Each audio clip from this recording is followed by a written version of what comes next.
నమస్కారం. Star hospital సుఖీభవకు స్వాగతం.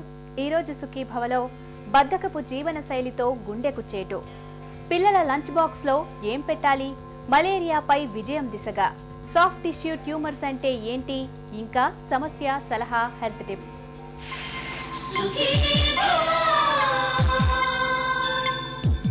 బద్ధకపు జీవన శైలి నేడు మన గుండెకు శాపంగా మారుతోంది.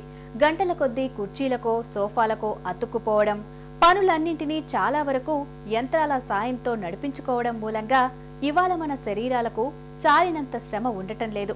దీంతో ఒంట్లో కొవ్వు నిల్వలు పేరుకుపోయి అవి అంతిమంగా మన ప్రాణాధారమైన గుండెకు ఎసరు పెడుతున్నాయి. ఈ నేపథ్యంలో బద్ధకపు జీవనశైలి మూలంగా గుండెకు ఎలా సమస్యలు పెరుగుతున్నాయో, వాటిని నివారించుకునేందుకు మనం ఏం చేయాలో, ఎలాంటి జాగ్రత్తలు తీసుకోవాలో ఇప్పుడు తెలుసుకుందాం.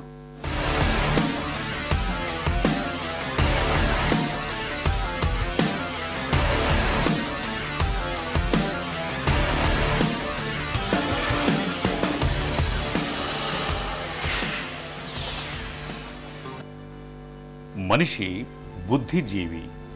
ఈ బుద్ధిజీవి కాలగమనంలో ఎన్నో ఆవిష్కరణలు చేసి జీవితాన్ని సుఖప్రదం చేసుకున్నాడు. దాంతోపాటే వేగవంతం కూడా చేసుకున్నాడు. అయితే చిత్రంగా ఈ బుద్ధిజీవి కాస్త నేటి వేగవంతమైన జీవన శైలిలో శారీరకంగా మరీ బద్ధకజీవిగా తయారవుతున్నాడు. నేడు శారీరక శ్రమ పూర్తిగా తగ్గిపోయింది. అనాదిగా శారీరకంగా మానసికంగా మనిషిని తీర్చిదిద్దుతూ వచ్చిన శ్రమ నేటి హైటెక్ జీవన శైలిలో క్రమంగా మరుగున పడిపోతోంది. ఫలితంగా ఇప్పుడు స్థూలకాయం, మధుమేహం, హై బీపీ, నిద్రలేమి లాంటి కొత్త జబ్బులు విజృంభిస్తున్నాయి. అన్నిటికీ మించి 25 వయసుకే గుండెకు ఇవాళ పెను సమస్యలు ఎదురవుతున్నాయి. మనకి హృద్రోగాలు అంటాం కదండి, హార్ట్ డిసీజ్ అంటాం. దాంట్లో ముఖ్యమైనది ఈ హార్ట్ అటాక్ అంటాం.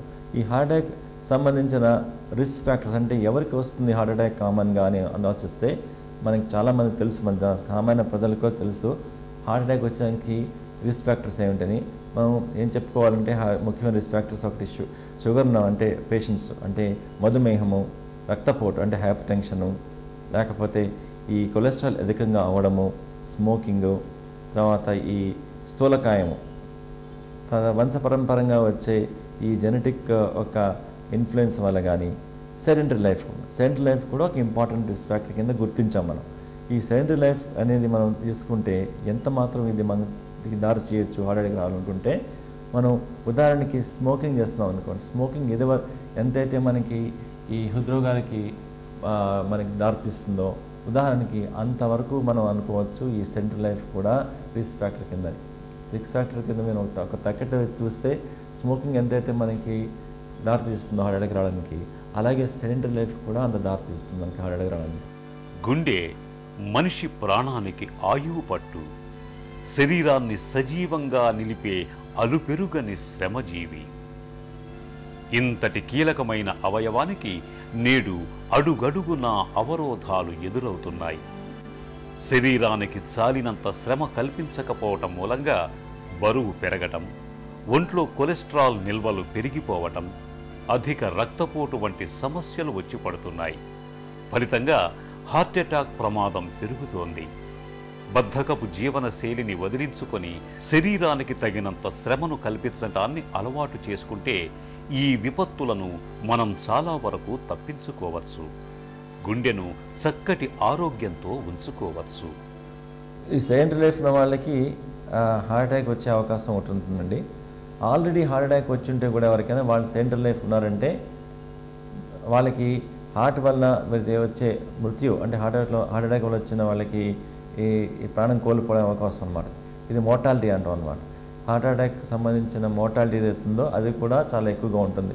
ఇప్పుడు ఉదాహరణకి వేరే వ్యక్తులు తీసుకుంటే ఎవరికైతే హార్ట్ అటాక్ వచ్చిందో అలాంటి equal amount of heart attack ఎవరికైతే ఇద్దరు వచ్చి ఉంటే, ఒకరికి సెడెంటరీ లైఫ్ అలవాటు వాళ్ళు, ఇంకోళ్ళు సెడెంటరీ లైఫ్ కాకుండా యాక్టివ్గా లైఫ్ నడిపే వారికి కంపేర్ చేస్తే ఎవరికైతే సెడెంటరీ లైఫ్ ఉంటుందో వాళ్ళకి సెడెంటరీ లైఫ్ లేని వాళ్ళకన్నా 25% ఎక్కువ హార్ట్ అటాక్ వాళ్ళు చనిపోయే అవకాశం ఎక్కువ ఉంటుంది. హార్ట్ అటాక్ వచ్చిన తర్వాత కూడా ఏదైతే మనం మోర్టాలిటీ ఉంటుందో అది కూడా ఒక 25% ఎక్కువ ఉంటుంది సెడెంటరీ లైఫ్ జీవించడం వల్ల. అందుచేత హార్ట్ రాని వాళ్ళు వచ్చిన వాళ్ళు కూడా సెడెంటరీ లైఫ్ వల్ల చాలా నష్టపోతారు అనమాట. మనం ఒక రూల్ ఆఫ్ థంబ్ కింద చూసుకుంటే మనం ఏ వయసు ఉన్నా సరే ఒక 30 minutes of walking per day at least 5 days అని వీక్ చేయడం వల్ల హార్ట్ అటాక్ కానీ ఆ కొలెస్ట్రాల్ అధికంగా పెరగకుండా ఉండడం కానీ మనం చాలా వరకు దీనివల్ల మనం కాపాడుకోవచ్చు.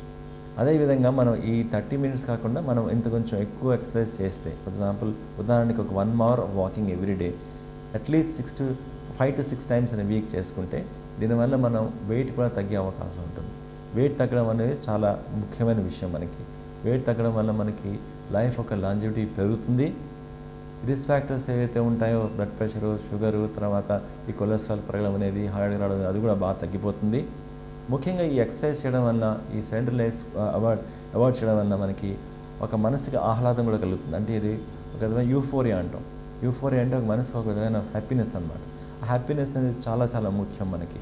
ఆరోగ్యం నేడు నిజంగానే మహాభాగ్యమైపోతోంది. స్థూలకాయం, మధుమేహం, హై బీపీ, గుండెపోటు, క్యాన్సర్లు చాప కింద నీరులా విస్తరిస్తున్నాయి. దీనికి తోడు వైద్యం కూడా ఖరీదైన వ్యవహారంగా తయారైంది. అందుకే prevention is better than cure అనే సూత్రాన్ని నేడు మనం తారక మంత్రంగా తీసుకోవాలి.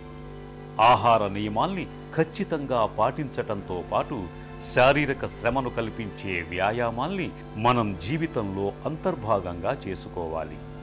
వాకింగ్, జాగింగ్, స్విమ్మింగ్ లేదా షటిల్, టెన్నిస్, ఫుట్బాల్ లాంటి క్రీడలు కావచ్చు.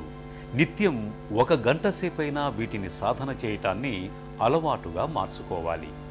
అప్పుడే మన ఆరోగ్యం సురక్షితంగా ఉంటుంది.